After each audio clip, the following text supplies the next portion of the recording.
Hello, today I'm going to talk about behavioral learning theories, behaviorism, okay, which is often we study about this concept of learning theory. We call it as behavioralism. Do you agree that our behavior can be conditioned in order to get the desired outcome? And in this lecture, I will be sharing about some key concepts about behavioralism. So stay tuned with me.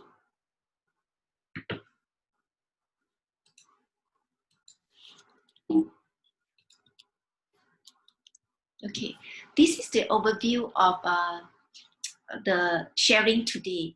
So what is the key concepts in behaviorism? I'll be also talking about some development of behavioral learning theories with observational experiments conducted by Pavlov, Thorndike, Skinner, who are the popular behaviorists in the previous time.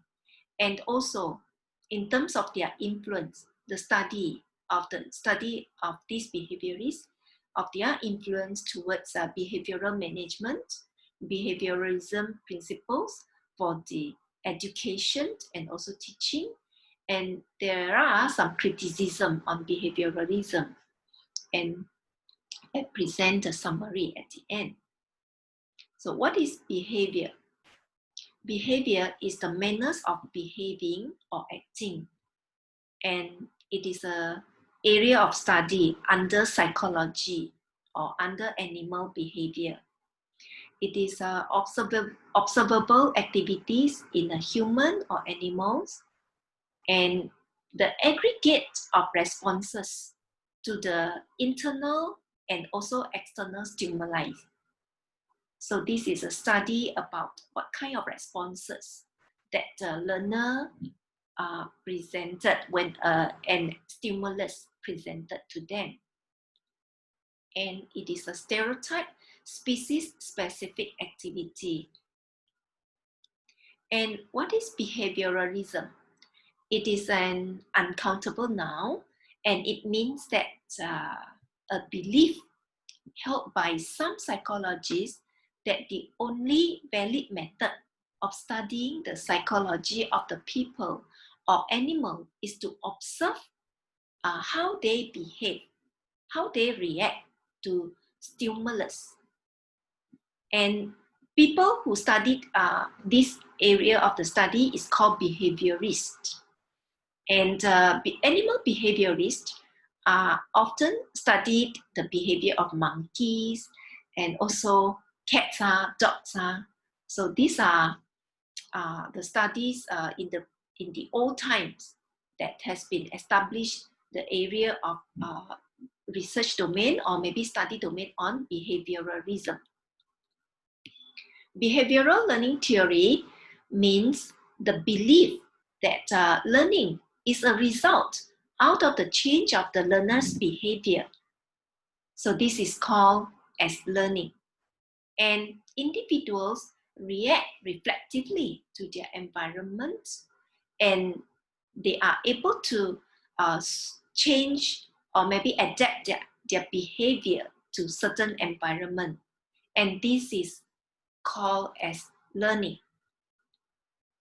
And some key concepts on stimulus and response. SR concept is very popular under the study of behavioralism theory. And also the main idea of association or connectionism is also an important concept under behavioral learning theories.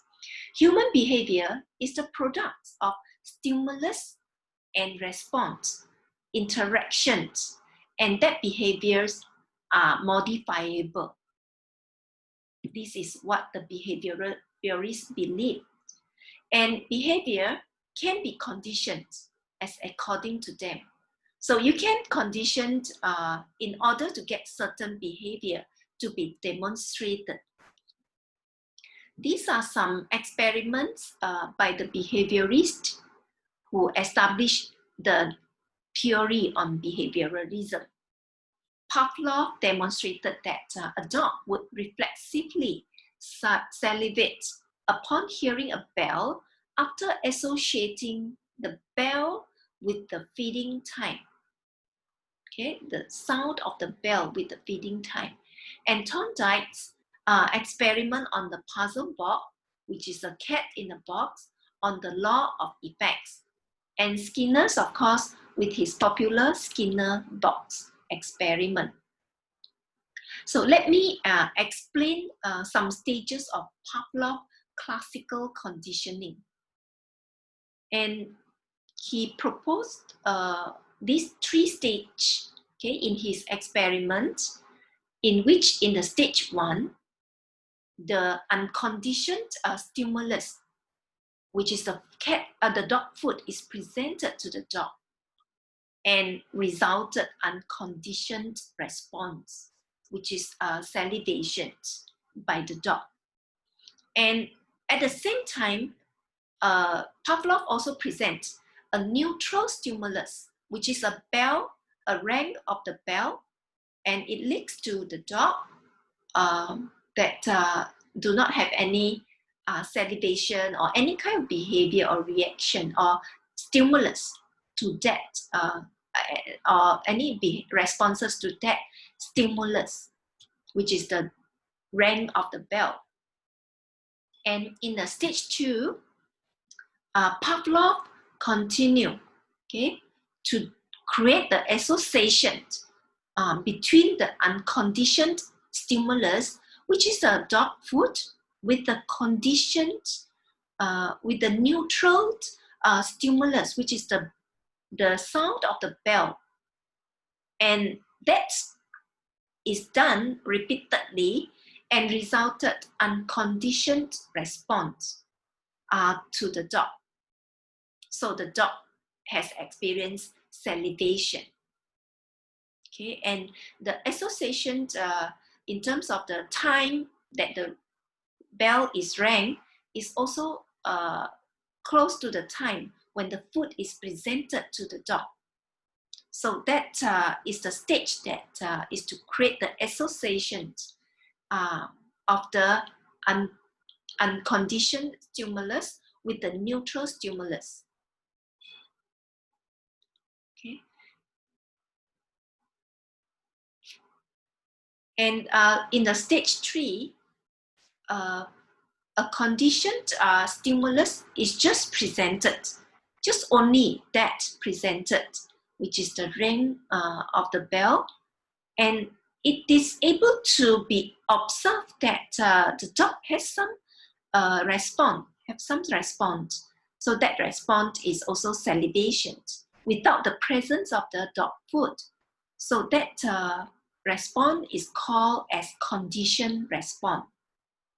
Okay, with in which this is a condition that the dog has learned about the associations of the sound of the bell with the dog food, and it is a conditioned response presented under this experiment. So let's check ourselves. And for example, in this situation, like an infant or baby, ability to recognize their mother by using the sense of their smell to relate to his or her mom. Okay, and the moment that the smell is presented to the baby will cry, look for the mommy. And a child, while playing a toy, is repeatedly frightened by a loud noise when he hold and play with the toy. So that is the condition is the condition created, and the child feels afraid, frightened with when he listens to the noise, and he's able to, when he every time he look at the toys, so he is frightened. Because he's frightened, he's already she's already conditioned, okay, in terms of her response. okay, when he see the toys presented to her without the toy, without the sound of the noise presented. So this is very often that the child experience, and we can observe in other example also. And a man, a rehabilitated or former alcoholic, always has this experience when he saw an advertisement, or maybe the sound of the advertisement. So he is craving, he create the crave, the response towards the craving of that of the alcohol drinks. So every time he see or listen to the music related to that advertisement, so he has the response, the conditioned response, and he has the urge, okay, to get to the alcohol.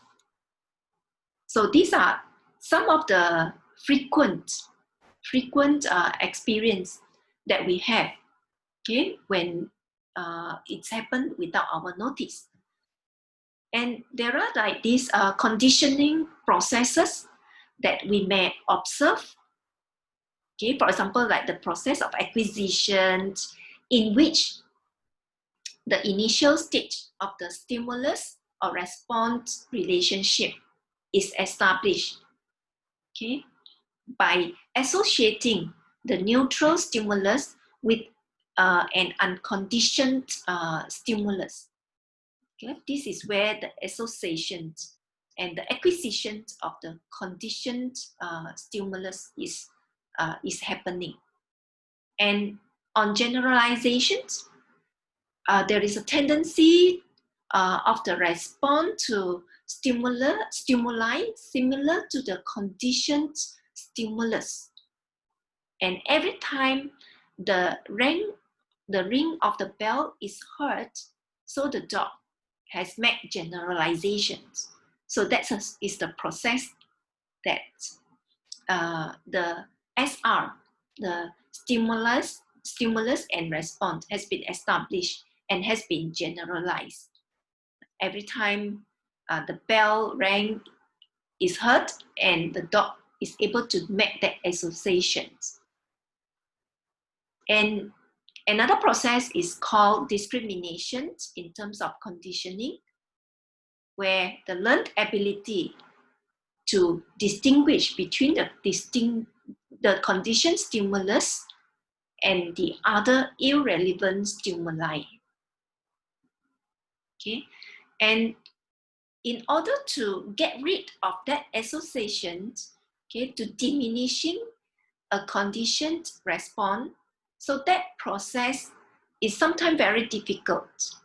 Okay, and that process is called extinction of the conditioned response, which is very often quite difficult, and it requires time, and also a lot of instances of that condition to be respond in order to extinct or diminish certain behavior or certain response.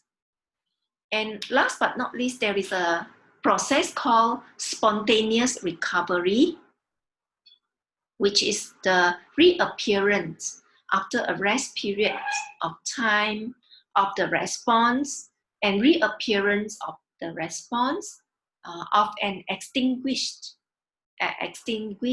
condition response, and it reassociated again, okay, of that conditioned response to the neutral stimulus presented to the person.